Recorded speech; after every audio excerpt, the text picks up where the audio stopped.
This is my 1995 F-150 that I basically turned into a light duty service truck.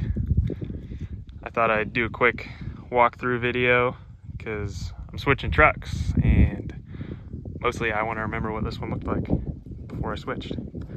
So starting in the front, I got a custom built by me bumper that I built a couple years ago in high school. Did the whole CAD, cardboard aided design, and made it completely cardboard first, template, then cut everything and welded it together. I got 2 pod lights, 2 spotlights. I wanted to change them to flood, but I never got around to it. And a cutout for a bumper, and the RF design is the Family Cattle brand. So that's pretty cool, I thought. I did red to tie into the fire stick antenna and the red on the toolbox.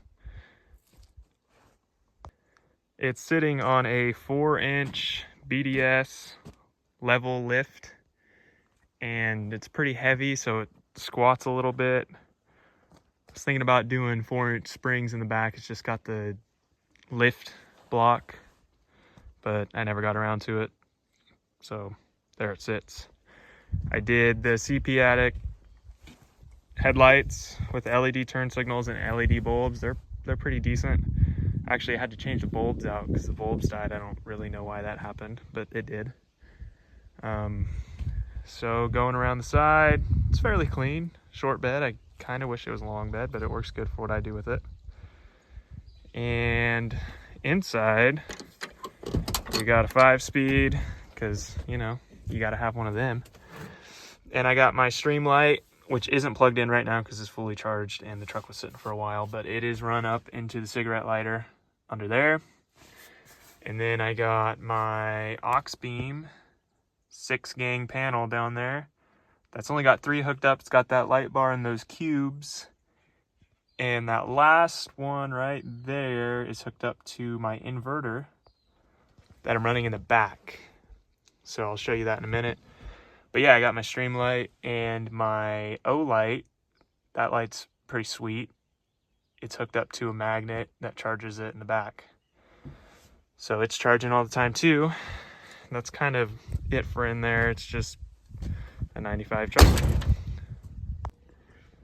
On this side, it's basically the same thing, of course. The only thing that's kind of a bummer is this door pin's all smashed and beat up, so it's got a pretty gnarly dent right there. And the door was painted before I owned it, and it wasn't done very good because all the clear coat is coming off.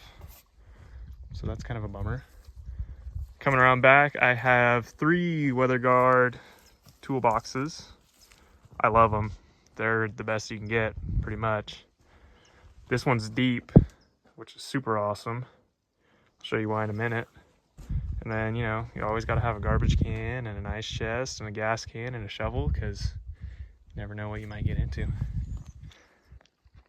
I guess I'll start in the front toolbox because it's where all the power tools are. So, you know, just a standard side box. I got some little stick-on LED lights. They don't look very bright right now, but during the night they work pretty good. And then in here, I got my 400-watt Jupiter Harbor Freight inverter that runs off that switch up there, comes through that switch panel into the back, and it charges just the Milwaukee standard charger, not the rapid charger or anything, but it works pretty good because if you're driving around, it's always charging a battery. I got the Milwaukee top off. I like it. I don't use it that much, but it is there.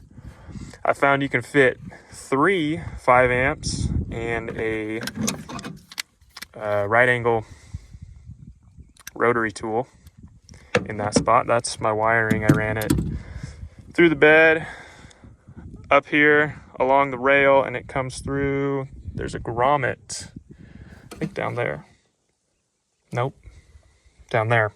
And then it runs up and around here. So I didn't have to have any funky wires down there. They all fit up here pretty good. And then let's see what I got in here. I got the hacksaw. It's pretty sweet. I use it probably the most. The 3/8 impact, stubby one. pipe shears, those are pretty nice. Those come in handy all the time. The grinder with the forever cutoff disc, right? That's not gonna last forever, but the new 1/2-inch gun, this thing's pretty sweet. It works really good. And of course, hammer drill, 1/4-inch impact, 12-volt batteries. I don't have much 12-volt stuff. Most of it's in my other toolbox. All my screwdrivers and some small pry bars. And then these are 1/2-inch impact sockets. I need to get more of those, but I don't really have too much room in here. Under here, I got wrenches up to 1 inch and then metric up to 22. I want to say the Milwaukee ones. I like those. I like the grip on them. Most of the stuff that I work on, it doesn't really matter if you're going to mess up the bolt like a crazy amount. So those are fine. Then I got some saws, blades, drill bits, impact bits, some cutoff discs, flap wheels and stuff. All the pretty go-to stuff. This probably gets used the most. On top of that, then I go to the big box, which has got more Packouts in it. So it's pretty full. I don't dig in here as much as I used to because I only had this box for a while. Now I have this one too. Let me get in the back because that'll be easier to show when I'm back here. So yeah, I got a water bag in case of a fire, I guess. So let's start, I guess, on the left-hand side. Multimeter, gloves, kind of other various grab things. There's some safety glasses in there. Then I bought, because I'm stupid and gullible, the Milwaukee Packout first aid kit. It's expensive. It's like $80 or something stupid. But I figured probably just should have one. And it was already done. And it's OSHA approved, even though there's nothing in there. So it's a placeholder for something better. Then I have another Packout that's that size. There we go. That has face mask, N95 stuff, goggles for various things that I would be cutting. My favorite addition that I did the first time was these Packout socket sets, right? So I have my SAE on this side. I have the 3/8 drive, just the wrench, the ratchet, all the way up to 1 inch. I love that set. I love this ratchet. I want to get the flex head that's coming out. I saw that's coming out soon. And then behind it, because you're not going to grab it as much, or at least I'm not, is the 3/8 impact set. So that's where that 3/8 wrench comes in handy. I can use that all the time. So I got all my impacts in there, up to 1 inch as well. Nope, up to 15/16. Close, but no cigar. I got the 3M earmuffs. I love those. Use my AirPods and then I use those and you can't hear nothing. It's amazing. The torch, you always got to have a torch. 2 rolls of duct tape because, come on, you got to have 2 of them. So I got those socket sets. My biggest complaint about this setup, how I have it right now, is this big Packout box slides back and forth and pushes against that.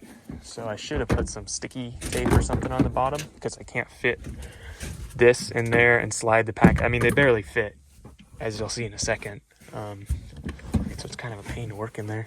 So I got the bigger box, and this one used to, before I moved most of my consumable stuff over there, have like drill bits and grinder stuff. It's pretty empty now. I could probably honestly get rid of it, but yeah, when you have a Packout problem like I do, it's hard to not use them.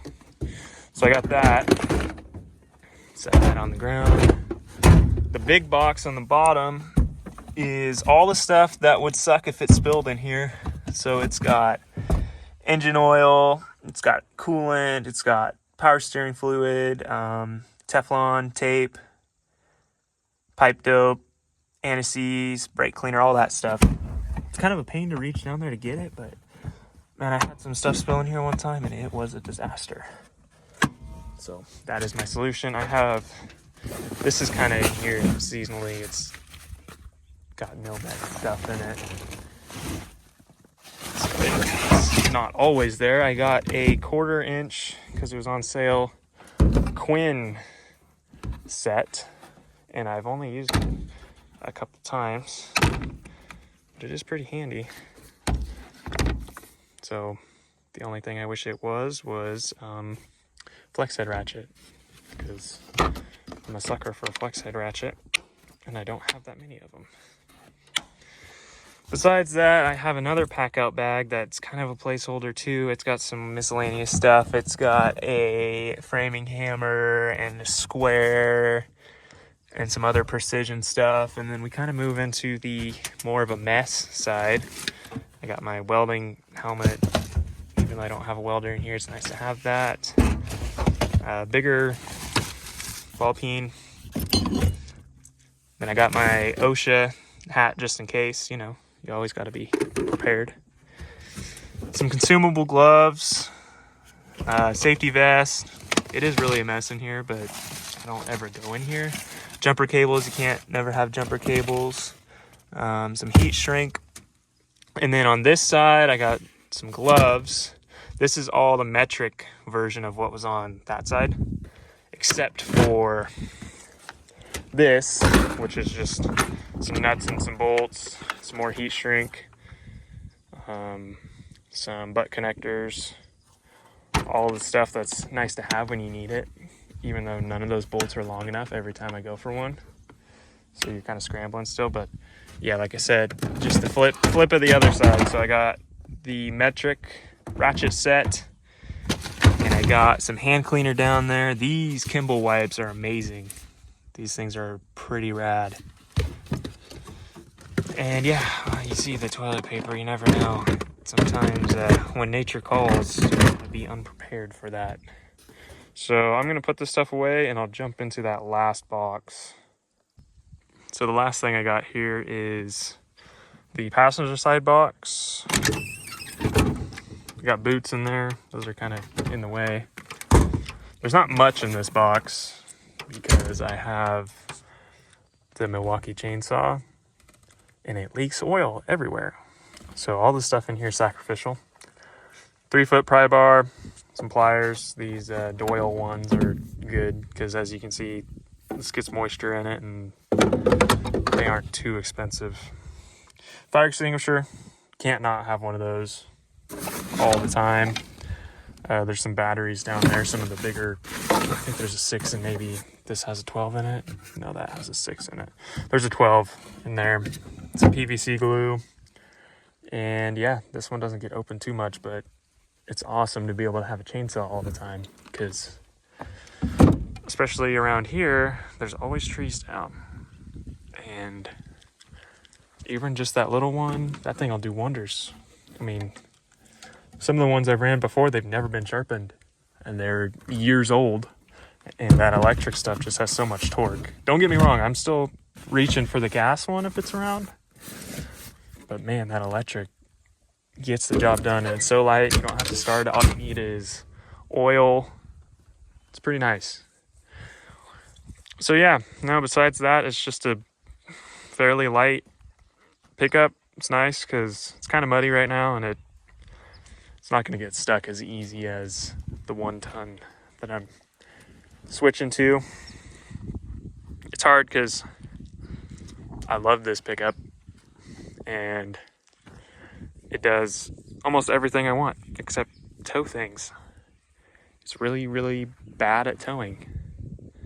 I mean, I don't know what to expect because it's a 1/2 ton with the smallest engine option and a 5-speed.